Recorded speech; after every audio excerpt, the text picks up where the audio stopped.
देश के सामने किसानों को किस तरीके से बदनाम करने के लिए मोदी सरकार और भाजपा के लोग षड्यंत्र रचे और भाजपा के गुंडे आरएसएस के लोग दीप सिंधु को लाल किला भेजते हैं और तिरंगा को अपमान करवाते हैं, ये किसानों को बदनाम करने के लिए। लेकिन एक बात सुन लीजिएगा, ये किसान भी देश को अनाज उगाकर खिलाता है तो हमारा ही भाई, हमारा ही बेटा जो देश की रक्षा करता है वही जवान है। हमारी लड़ाई सीधे तरीके से ये गूंगी बहरी सरकार से है और खुले तौर से हमने कह चुके हैं ये तीनों कृषि कानून रद्द नहीं हो जाता है, एमएसपी पर कानून नहीं बन जाता है, तब तक हमारा आंदोलन और लड़ाई जारी रहेगी। ये मोदी सरकार की पूरे दुनिया में बेइज्जती होने पर ये रोड पे जो किसानों के लिए नुकीले तार बिछाए हुए थे अभी उखाड़ना पड़ा। मोदी जी शर्म कीजिए, ये जो कील हमारे पैरों में खोसने के लिए, पैरों में कटने के लिए लगाए थे उनको उखाड़ना पड़ा। देखिए शर्म कीजिए मोदी जी, किसानों के साथ अन्याय लगातार ये मोदी सरकार कर रही है। पहले जब हम दिल्ली आना चाह रहे थे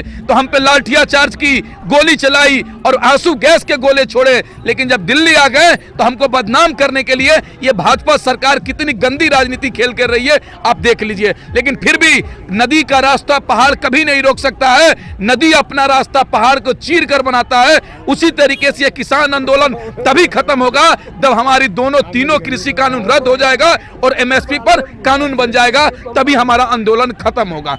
गोदी मीडिया लगातार ये कहते आ रही है कि इसमें देश विरोधी ताकतें शामिल हैं जो भारत को बांटना चाहते हैं। अरे देखिए गोदी मीडिया क्या बात कर रहे हैं, गोदी मीडिया हरामी सब, हराम के खाने वाला अन्नम गोस्वामी जो दिन रात हिंदू हिंदू मुस्लिम करते रहता है, गाय गोबर बकरी सुअर किए रहता है। उसके अलावा देश के एक भी बताइए ना कौन सा बात करता है गोदी मीडिया।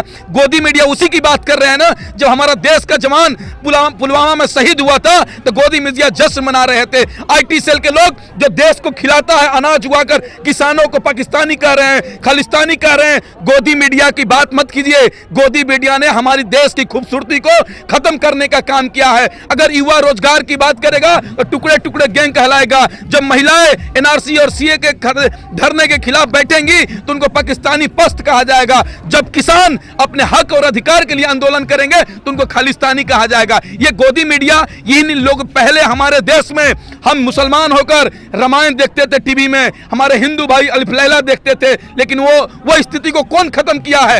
ये बीजेपी का IT सेल और गोदी मीडिया खत्म किया है। इसलिए इस गोदी मीडिया को हम लोगों ने बाइकाट कर दिया है। जो गोदी मीडिया रोड पर आएंगी, आंदोलन में आएंगी, उसको बेरंग लौटाया जाएगा, क्योंकि ये गोदी मीडिया ने देश की हालत को खराब करने में सबसे ज्यादा योगदान ये है। आप देखिए ना, GDP हमारा माइनस में चल रहा है, लेकिन सुधीर चौधरी जी न्यूज के एंकर समझा रहे हैं कि GDP तो बहुत अच्छा है, युवाओं को रोजगार मिल रहा है, किसान खुशहाल है।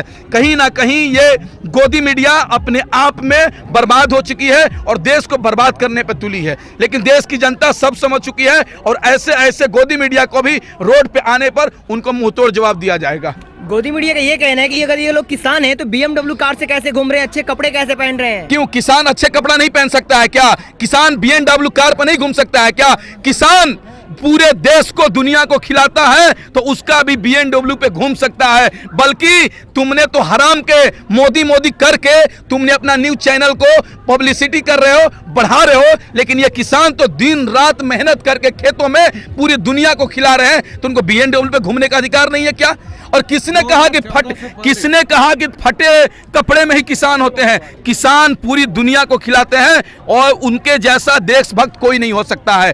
पूरे देश को पालने के लिए दिन रात मेहनत करते हैं और देश को बचाने के लिए अपने देश के बेटे को, अपने जवान को देश की रक्षा के लिए अपने सीमा पे भेजते हैं। किसानों से बड़ा देशभक्त कोई नहीं हो सकता है, क्योंकि किसान ही हिंदुस्तान के कृषि प्रधान देश, हिंदुस्तान में अगर किसान नहीं रहेगा तो दुनिया के मानचित्र पर किसान नहीं रहेगा, हिंदुस्तान नहीं रहेगा, क्योंकि किसान नहीं है तो दुनिया नहीं है। अगर मोदी जी हो सकता है कि पिज्जा खाते होंगे, बर्गर खाते होंगे, लेकिन वो भी बर्गर किसान को खेत से उगाए हुए गेहूं से ही बनता है और पूरी देश की जनता इन किसान भाइयों के साथ खड़ी है।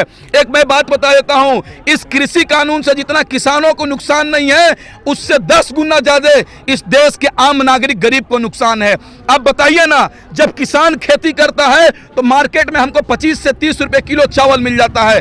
गेहूं हमको आटा 20 रुपये 25 रुपये किलो मिल जाता है और आलू 10 से 15 रुपये किलो मिल जाता है, लेकिन यही कॉरपोरेट घराने के लोग वही आलू को चिप्स बनाकर बेचते हैं तो 500 रुपये किलो बेचते हैं, सरफ 200 रुपये किलो बेचते हैं। तो आप बताइए, जब चावल गेहूं दाल पर भी कॉरपोरेट घराने के अधिकार हो जाएंगे, कंपनियां का अधिकार हो जाएगा, तो 200 रुपये किलो चावल बिकेगा और 100 रुपये किलो आटा बिकेगा। तो हम जैसे गरीब, जो शहरी गरीब हैं, वो भूखे मर जाएंगे। इसलिए इस देश में ये काला कानून, तीनों कृषि कानून लागू नहीं होना चाहिए। हम मरना पसंद करेंगे लेकिन देश में ये कृषि कानून, काला कानून लागू होना पसंद नहीं करेंगे। मरते दम तक इस कानून का हम विरोध करते रहेंगे और सरकार नहीं मानेगी तो जहां से ये कृषि कानून पास हुआ है लोकसभा से, वहां पर भी हम लोग पहुंचने का काम करेंगे और ये मोदी सरकार को कॉलर पकड़कर लोकसभा से निकालेंगे और कहेंगे ये कृषि कानून को हम नहीं मानते हैं, तुम रद्द करो। आप देखते रहिए ना, यही सरकार कह रही थी ये किसान नहीं है।